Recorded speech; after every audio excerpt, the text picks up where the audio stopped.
Okay, hello and welcome back. In this video, we're going to show you how to make a chart of your data. The first thing I'm going to do is I'm going to reduce the size of my screen. Up here, you'll notice there's a zoom window, and you can click the arrow next to the zoom, and you can select a smaller screen size. If that allows you to see a little bit more on the screen, sometimes that's helpful. And please remember, while you're watching these videos, remember that you can pause them and slow me down a little bit so that you can make some changes in your own data tables and graphs as we move through these videos. All right, in the last tutorial, we showed you how to create a second table. Right? We created a second sheet, and then we created a second table in that sheet and showed you how to write formulas using the function command, which was right here in Google Sheets. And we plugged in some formulas that calculated some data, and you would have completed this assignment in Google Classroom and turned it in. In this video, we're going to now show you how to make a chart. We'll make several charts. Okay, so what we're going to do first is we're going to compare the, we're going to take a look at the date. So there's 7 days of data, and we're going to make a line graph that shows you the current temperature for each day. So we're going to start out simple. All right, so what we're going to do is we're going to click in cell A3 to highlight the column title date, and then we're going to drag down to A10, and then we can release the click, and you'll see you've highlighted the data in those cells. And I'm going to hold my control button down now, the control button on your keyboard, and I'm going to then click in cell C3 while I'm holding my control button down still. I'm going to drag all the way down to C10. And what that allowed me to do was highlight these two columns. Because they're not next to each other, I had to highlight them separately. Okay, and I just lost them, so I'm going to do that one more time. Again, repeat those directions. I highlighted those cells, and now I'm going to control button and click in cell C3 and highlight down. All right, now that they're both selected, those two columns, I can come over. I'm underneath this More Tools button, and there's a Insert Chart button here, which you can also find in the Insert pull-down menu for Chart. You click that button, and a chart will be automatically generated for you that should be plotting all of the data. Okay, and here you can see it.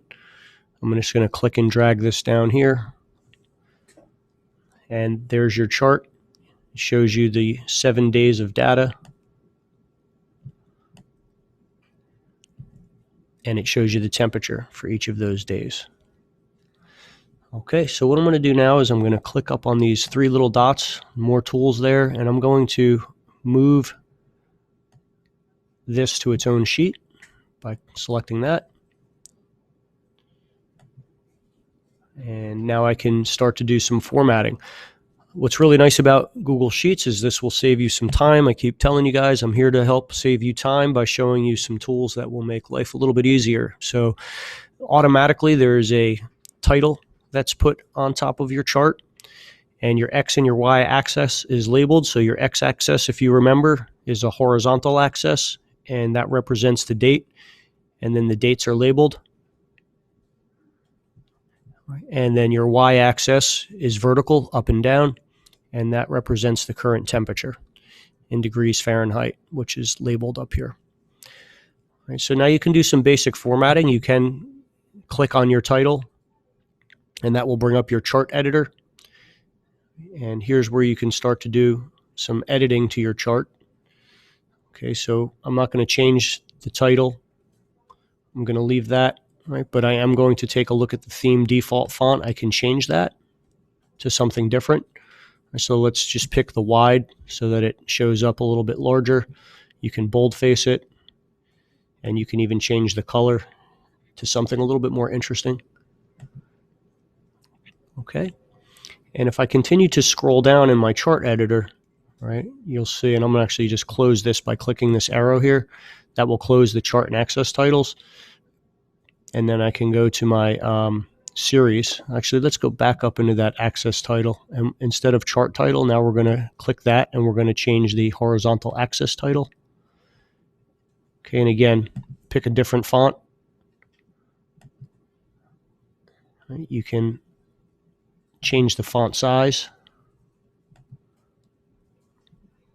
and you can change the font color, and you can boldface that. And then we're going to go back up here and change the vertical axis title. Current temperature, degrees Fahrenheit. Okay, and again, let's change that to the same font that we used in the previous title, and we'll make that a little bit larger, and again change that color as well, and boldface it. All right, and now I can go back up and again click that little arrow, and that will close that window. And we can look at the series menu. Okay, and you can see right now it's just, this is referring to the line color. So if you want to change your line color, maybe we'll make that red to represent temperature. You can change the line types also. I'm going to leave it as solid, but I just want you to see that you can change this. So if you're making a double or a triple line graph, you can assign different line types to different lines. So we'll leave that as solid for now. Okay, point size. Right now it says none, but you can put a small point size on there, and that will put a little dot. Let's make that 7. That'll put a little dot at each temperature reading, and you can leave them as a circle, but there are some other options there. If you wanted to change that to a diamond or something else, that's where you can do that. Okay, you can change your left and right axes. We're gonna leave those like they are. Data labels, I like to put those on by checking the box. That will put the temperatures. Okay, now you can see, because our chart gets a little bit too high over here, you can't actually see the text doesn't get labeled here, but that's okay. You can just leave it like that for now. All right, and here again, you can change your font types for your numbers, and you can change your sizes there also. And you can even change the color. Okay, so that you can see how that's done there. And that's about it. Okay, we can close this window now by clicking that down arrow, and it will change to a right arrow. All right, now let's go look at the legend. You click that legend button, and you can then position that automatically, or you can put it to the right or the left. Okay, and there's only one line that we're representing, so the legend is pretty simple here. All right, we'll close that. Horizontal axis. Again, these are some things you can change. You can change the fonts. Okay, so now you'll see that the dates might change sizes. Okay, if you change the font or the font size there, and color. All right, so those are some things you can change. All right, finally,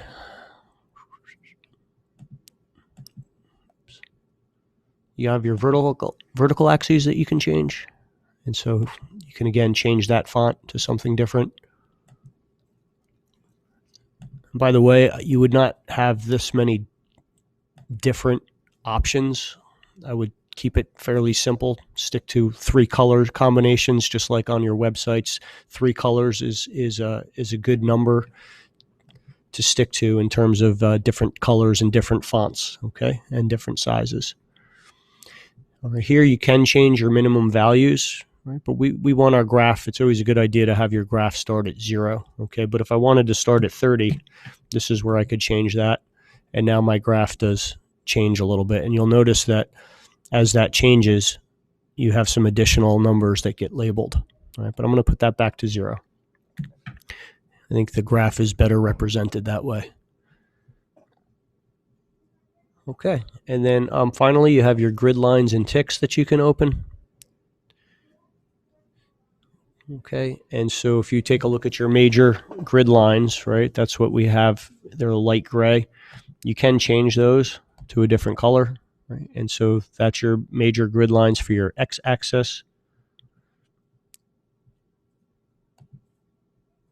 I'm sorry, for your vertical axes, and then here you can change that for the opposing axis. So you can see how you can change the colors, and you can add additional grid lines as well, or not. So you can see how that changes your graph a little bit. All right, so if you're looking between 0 degrees and 20 degrees, we could go up here and change this on the vertical axis, and we can add minor grid lines, and this adds some additional lines in between to represent different temperatures that are not shown or not labeled with a number. And then you can adjust the number that you have in there by changing the minor count. Okay. All right, so that wraps up a little bit of formatting. You can also go back to, let's see, setup. And you can select different types of charts if you were trying to show something differently. If you wanted to show this as a bar chart instead. Okay, this is, a very simple way to change the layout. Of course, if you change that, it does change your formatting. So if you're planning to do that, I would suggest, making a duplicate of that sheet, and then do your formatting to this second one afterwards. This way you don't lose all of the formatting that we just took you through. Okay, so that wraps up formatting. All right, there is a way to change the color of your chart also, if you can find that. All right, that's under your chart style, background color. So sometimes people like to put a different background color and make their charts a bit more exciting to look at. All right, and there's a few other things that you can do underneath there as well.